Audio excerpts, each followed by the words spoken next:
السلام علیکم ورحمۃ اللہ وبرکاتہ۔ اللہ رب العزت فرماتے ہیں انہ لا یفلح الظالمون، کہ ظالم لوگ کامیاب نہیں ہوتے۔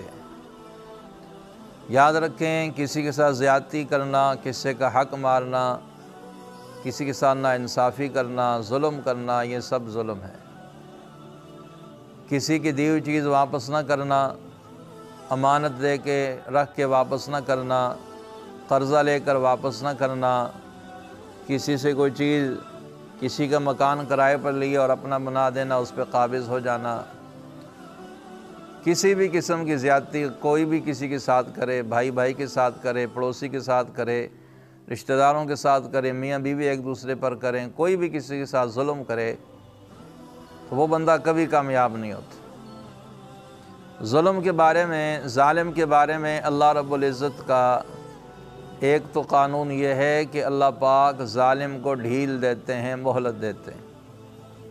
وہ اپنے ظلم کرتے چلا جاتا ہے، ظلم در ظلم کرتا رہتا ہے، اللہ اسے ڈھیل دیتے ہیں، اللہ فوراً نہیں پکڑتے، مہلت دیتے رہتے ہیں، ٹائم دیتے رہتے ہیں، یہ اللہ پاک کا قانون ہے۔ لیکن جب اللہ رب العزت پکڑتے ہیں تو پھر ان بطش ربک لشدید، اللہ پاک فرماتے ہیں پھر تیرے رب کی پکڑ بڑی سخت ہے۔ اور پھر ہوتا کہ فجعلناها نکالا لما بین یدیہا، تو اللہ پاک اس کو آنے والوں کے لیے، اگلے پچھلوں کے لیے عبرت بنا کے رکھ دیتے۔ دوسرا قانون یہ ہے کہ اللہ رب العزت بس اوقات ظالم کے ظلم کا بدلہ، مظلوم پر کی گئی زیادتی کا بدلہ اللہ پاک اس ظالم کو دنیا میں ہی دے دیتے۔ وہ دنیا کے سامنے آ جاتا ہے کہ اس نے ظلم کیا تھا، یا اس کا نتیجہ سامنے آ گیا۔ اس نے کسی کے ساتھ زیادتی کی تھی، لو اس کا نتیجہ آ گیا۔ تو بھائیو، کسی کے ساتھ ظلم نہیں کرنا چاہیے، کسی کے ساتھ زیادتی نہیں کرنی چاہیے۔ کیوں؟ اس لیے کہ اللہ رب العزت حدیث قدسی اللہ پاک فرماتے ہیں کہ جب مظلوم میری برگاہ میں، میری دربار میں فریاد کرتا ہے، مدد کے لیے دعا مانگتا ہے، اللہ پاک فرماتے ہیں کہ مجھے اپنی کبریائی کی قسم میں اس کی مدد ضرور کروں گا، میں مظلوم میں تیری مدد ضرور کروں گا، اگرچہ کچھ وقت کے بعد ہی کیوں نہ۔ تو بھائیو، مظلوم کی آہ اللہ کے عرش تک ڈائریکٹ جاتی ہے بغیر کسی رکاوٹ کے۔ تو کہیں ایسا نہ ہو کہ اللہ کی پکڑ آ جائے، اللہ کی گرفت میں آ جائے۔ کسی کے ساتھ ظلم کر کے اگر فوری طور پر ہمارا کچھ نہ بگڑا تو یہ خوش نہیں ہونا چاہیے، لو جی میرا تو کچھ بھی نہیں ہوا، میرا تو کچھ بھی نہیں بگڑا، میں تو ٹھیک ٹھاک ہوں، کوئی نقصان نہیں ہوا۔ بھائیو، ڈرتے رہنا چاہیے کہ ہماری کی بڑی پکڑ ہمارے انتظار میں نہ ہو، کہ ہم کوئی اور ایسا بڑا جرم کریں، اللہ کی پکڑ آ جائے۔ تو ظلم زیادتی کسی کے ساتھ بھی نہ کریں، اگر ہو گئی تو بھائی اس کا حق اس سے دیں، واپس کریں۔ اللہ پاک بس اوقات دنیا میں دکھا دیتے ہیں کہ یہ ظلم کیا تھا، اس کا نتیجہ اٹھا لو۔ ابھی میرا ایک دفعہ ایک جگہ جانے کا اتفاق ہوا، تو مجھے ایک دوست نے بتایا کہ جو سامنے والا مکان ہے، یہ مکان بالکل اب ویران ہے، یہاں کوئی بھی نہیں ہے۔ میں نے کہا بھی وجہ کیا ہے؟ کہاں یہاں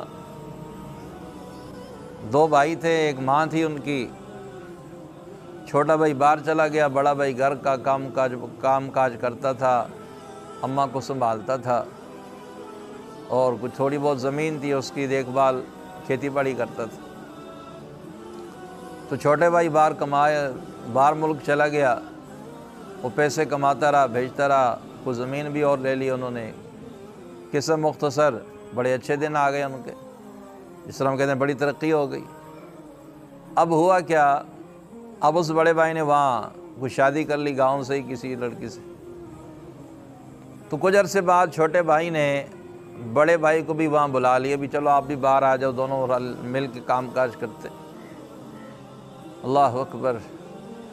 وہ چلا گیا، اور اب بھائیوں کا آپس میں صلاح ہوئی، مشورہ ہوا، تو اس نے بڑے بھائی کو اس بات پر ایگری کر لیا کہ یار تم نے اتنا بڑا ہمارے پاس پیسہ ہی ہے کیا، تم نے ایک پینڈو دیہاتی گمار قسم کی لڑکی سے شادی کر لی ہے، باہر آؤ، ہم یہاں کسی کے پڑھے لکھے لوگ ہیں اور بہت کچھ ہے، یہاں آپ کی شادی یہاں کرواتے ہیں۔ اچھا، اب جاتے وقت اس نے طلاق نامہ لکھ کر اس پیپر سائن کر کے اس نے سیف میں رکھ دیے۔ جب وہاں پہنچا تو 2 دن بعد 3 دن بعد جب فون پہ گفتگو ہوئی بھی ہاں سناؤ کس طرح پہنچ گئے، خیر خیریت سے پہنچ گئے، ماں نے فون کیا یا انہوں نے خود کیا، تو اس نے کہا ہاں جی خیریت سے پہنچ گیا۔ اس نے کہا لو جی اپنی بیوی سے بات کرو۔ اب جب اس کی بیوی کو، اس کا جو سابقہ بیوی تھی، اس کو جب موبائل پکڑایا تو بات چیت کرتے وقت کہنے لگا بھی میرا تیرے سے کوئی تعلق نہیں۔ وہ کہنے لگی بھی اللہ کے بندے کیا غلطی ہوگی، کل پرسوں 3-4 دن پہلے تم یہاں ہنسی خوشی گئے ہو، ہنسی خوشی ہم نے تمہیں روانہ کیا، یہ جاتے ہو کیا ہو گیا؟ انہوں نے کہا نہیں میں نے تمہیں چھوڑ دیا، میں نے تمہیں فارغ کر دیا، میری طرف سے آزاد ہو۔ اس نے کہا وہ کس طرح؟ اس نے کہا میں نے تمہیں طلاق دے دی۔ بھائی کب طلاق دی ہے؟ اس نے کہا سیف کھولو، وہاں پیپر پڑے ہوئے میرے سائن ہوئے پڑے، میں تمہیں طلاق دے کے آؤں۔ اب فون اس نے رکھا اور اس کو تو اپنی پکڑ گئی، جا کر پیپر ڈھونڈ لے تو واقعی اس نے اس کے نام پہ طلاق نامہ لکھا ہوا، میں تمہیں طلاق دے چکا۔ اب اس نے کہا کہ ماں جی اب تو میں چلتی ہوں، اپنے پیچھے فون کر دیا اپنے گھر والوں کو بھی مجھے طلاق ہو گئی ہے، مجھے آ کر لے جاؤ۔ اب ماں منتاں ترلے پنجابی میں جس طرح کہتے ہیں، منت سماعت شروع کر دی، بیٹا میں اکیلی ہوں، مجھے کس کے آسرے پہ چھوڑ کر جا رہی ہو؟ اس نے کہا ماں جب تیرے بیٹے نے مجھے طلاق دے دی ہے تو میں نے اب یہاں رہ کے کیا کرنا ہے، میں نے تو اپنے گھر جانا ہے۔ اس نے کہا بیٹا وہ فلاں اس کی ایسی کی تیسی ہے۔ اس نے کہا کچھ بھی ہوا، مجھے اس نے فارغ کر دیا، میرا یہاں رہنا نہیں بنتا، میں نے نہیں رہنا۔ قصہ مختصر، اس بچی نے جاتے وقت اس نے کہا کہ میں جا تو رہی ہوں بس مجھے اتنا دکھ اس بات کا ہے کہ اگر کوئی تکلیف تھی، کوئی دکھ تھا، کم سے کم مجھے بتاتا، یا کوئی اس کا کوئی مطالبہ جو میں نہ پورا کرتی، مجھ سے کوئی کمی کوتاہی مجھ سے معافی مانگتی، معذرت کرتی، لیکن یہ تو کوئی طریقہ نہیں ہے، یہاں چپ کر کے مجھے طلاق دے کر چلا گیا۔ اس نے مجھے طلاق دی ہے، ان دونوں بھائیوں کا یہ منصوبہ تھا، تو خوشی یہ بھی نہیں رہ سکیں گے، سکون کی زندگی انہیں بھی نہیں ملے گی۔ اگر یہ سکون سے رہ گئے تو میرا نام بھی بدل دیں۔ تو کہتے ہیں کہ مہینہ ہی گزرا یا 15-20 دن گزرے یا کم و بیش جتنے بھی، دونوں بھائیوں کی ڈیڈ باڈی آ گئی، دونوں کی لاشیں آ گئیں۔ کیا ہوا؟ جس روم میں رہتے تھے وہاں کوئی ایسا کوئی معاملہ ہوا، چھت گری اور اس کے نیچے آ کے دب گئے۔ تو بھائیو بات یہ ہے، اللہ پاک فرماتے ہیں لا یفلح الظالمون، ظالم لوگ کامیاب نہیں ہوں۔ کوئی ظالم اگر بظاہر ترقی بھی کرتا ہوا نظر آئے تو اللہ رب العزت کا یہ فرمان سچ ہے کہ ظالم کامیاب نہیں ہوتے۔